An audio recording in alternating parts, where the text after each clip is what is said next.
To convert a YouTube video to a blog post that you can post on WordPress, Medium, or any of your blogging platform, first open the YouTube video and copy the link in the URL bar. If you are on an app, just click on share and you will see the link here. Click on copy and go to this website.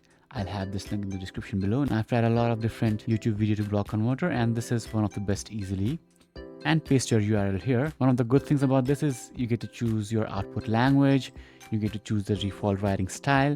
Now there are a lot of different writing styles, and for this video, since it teaches you something, I'll just click on educational and click on generate blog post. Now in just a few seconds, it will have converted your YouTube video to an entire blog post.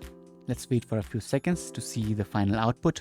In just a few seconds, you have your blog post ready. You'll have titles, you'll have headings, you'll have lists, you'll have different lists. You also have subheadings here, as you can see. And if you scroll down, you'll have sublists too.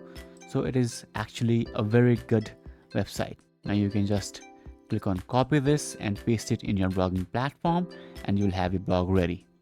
If you have any questions, let me know in the comments below.